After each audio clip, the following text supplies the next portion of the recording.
What's up, everybody? Brian Elwood. Hope you guys are doing fantastic today. The weather is changing out here in Denver a little bit. Things are starting to bloom. Weather's warming up a little bit. Still going snowboarding this weekend. The resorts are open for another month or so. So still trying to kind of cling to the fun parts of winter, but I'm also ready for some warm weather and playing volleyball at the park and riding mountain bikes around town and all the fun stuff that happens when the weather warms up. So I hope you guys are having some amazing weather as well, wherever you're at. On today's episode, I want to do a follow-up to something I talked about back on episode 54, which was the power of having insane focus and how to avoid shiny object syndrome. So before I learned this, the way my days would look is I'd basically wake up and I would start working on a project, and maybe I'd block off, from 9 to 10 a.m. I was going to work on the project. And then I'd have to make some phone calls from 10 to 11. And then from 11 to 12, I'd be answering emails. And then from 12 to 1, I'd say, all right, I'm closing everything down and I'm going to work on the business for a little while. Work on some projects that are going to, improve my business. And I'm going to focus. And then, 30 or 45 minutes into that, I'm on Facebook, and then I'm back in my email, and then my phone's ringing again, and then I'm getting a text, and then before you know it, the day's over.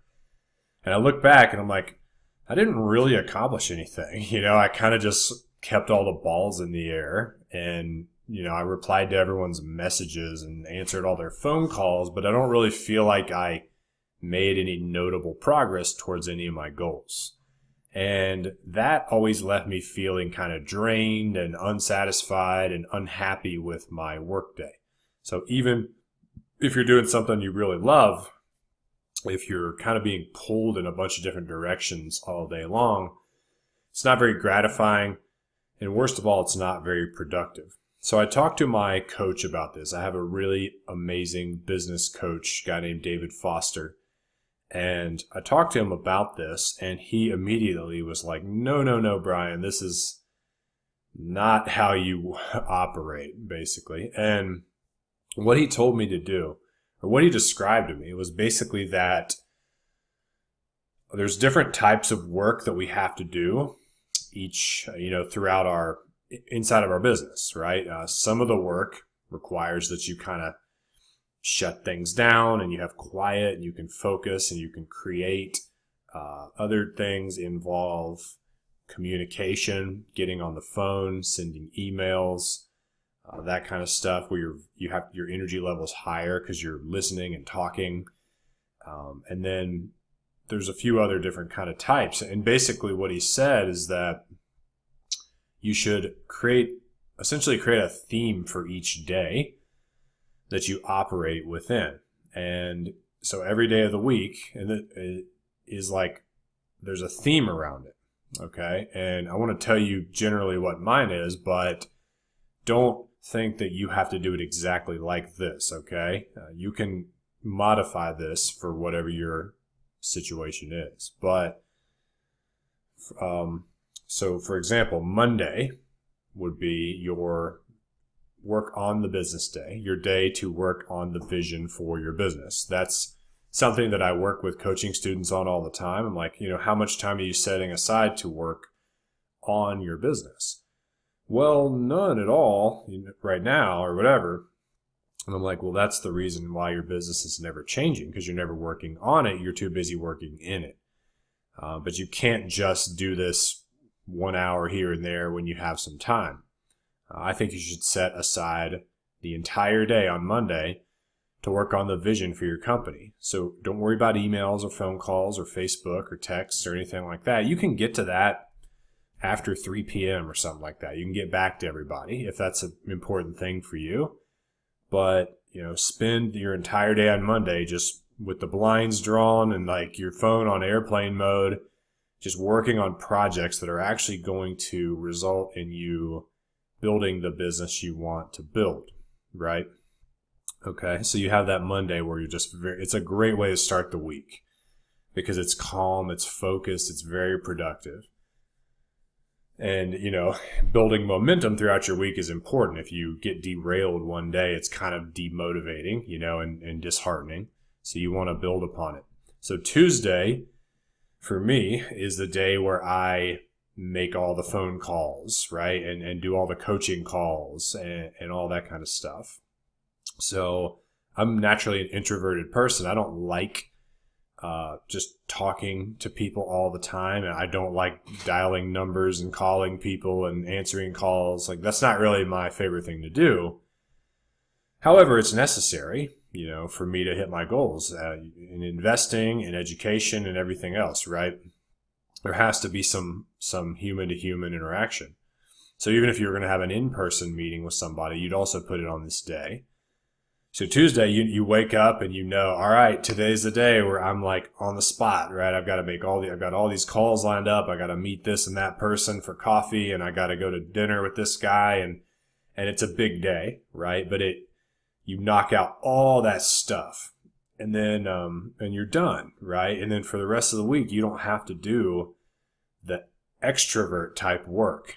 So again, like you're going, once you go into that mode where like, all right, I'm going to like be outgoing and extroverted today, and I'm going to smile and dial. And like, once you get into that mode, you might as well take advantage of that you're in that zone, and go ahead and do all your calls while you're still in that state. That's why it's beneficial to put them all in one day. Does that make sense, guys? And like, on the contrary, when you're in focused quiet mode where you're creating and you're meditating and thinking, it's good once you get in that zone, it's good to go ahead and stay in that zone throughout the whole day, and don't interrupt it with phone calls. Otherwise, it's hard to get back into that state. Once you have that phone call, you're like, no, where was I? I can't even focus. I can't remember, I lost my train of thought. So, and then like, if Tuesday's your phone call day, like it is for me, if somebody wants to talk to you, and they reach out to you on Wednesday or Thursday or Friday, you got to tell them, look, I don't have any openings until next week on Tuesday. Okay. I mean, you can make exceptions for that. If it's like going to be a really important relationship for you, you might not want to push it all the way until the next Tuesday. So again, this isn't like black and white, but like 95% of the time, you need to be strict and say Tuesday is the day where I do calls, I do in-person meetings. Other than that, you're going to have to wait until the next Tuesday. So sorry, bud, it's already Wednesday. You're going to have to wait 6 days. 6 days goes by fast though, so it's not a big deal. For me, Wednesday is a day where I do work on that my coach assigns me, a lot of deep personal work. I do content creation that day, write emails, I record podcasts, like today's Wednesday actually, and I'm recording this. And so I batch that too. Like, I might record 3 or 4 podcasts in a day. I might write 5 to 10 emails, also on Wednesday. So I'm doing like the content creation and the coaching work. Now, those two things aren't exactly like under the same theme, right? So this isn't this perfect system where you have 5 themes and everything falls under one header.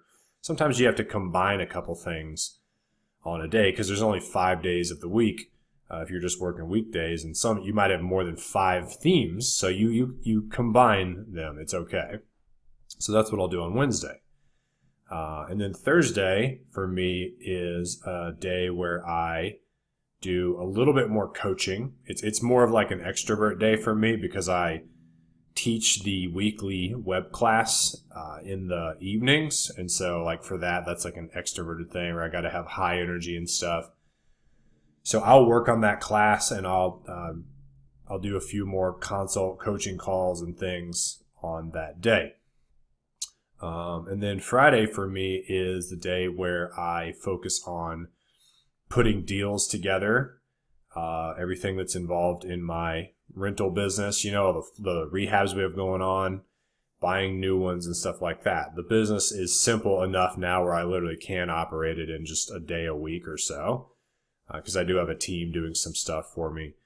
So Friday will be the day where I focus on the investing business and also just like a lot of little to-do stuff. So when for example, when the mail comes, I go and get it every day, but I just throw it in a bin down below my desk, and I don't open the mail unless it's on a Friday. I'll just tear through it all really quick and send screenshots of the stuff that needs to be done to our office manager, and then I'm done with it. Throw it all in the recycling and move on. So Friday, yeah, it's kind of my investing business and my to-do list type stuff. So, cause it's good to end the week with a clean slate. And lots of times all this little crap will pile up throughout the week, and then you can do it all on Friday. And then maybe you can call it early around lunchtime and only take a half day. Sometimes that happens. So I hope that brings a bit of clarity to your day. If you are having trouble being productive, or you feel like you're being pulled in 1,000 different directions, I hate to say this to you, but at the end of the day, you're letting that happen to you, and you have to put your foot down. You have to put up some boundaries if you want to really start to be productive, really start to get a lot of good work done and make progress. And then most importantly, just be happier throughout your work day. Like, so let's forget about money for a second. What if you never made more money a year than you're making right now, but you could shift your agenda to where you really enjoyed your day because you had these big blank slates where you could just focus and be creative and not get interrupted. And then you had these periods of time where you had to do all the outbound stuff like the calls. Like for me, I'm much happier throughout the week with this setup. And I've taught it to a few people already who also really love it as well. So I really suggest that you guys think about this, try it for yourself, comment on the Virtual Real Estate Investing Facebook page. Let me know what you think and let me know how this is going for you. If you really think about how we go into different modes as human beings, like sometimes we're just like, I'm going to take over the world. And some days you just don't really feel like talking to anybody, right? So this actually allows you to be like that and still get a lot of cool stuff done because you're batching it intentionally that way. So anyways, guys, that's all I got for you. To your investing success and to you living an amazing life of your dreams. That's what we're all trying to create here. I'm here for you. Let me know what you guys need, and I will see you on the next episode. Peace.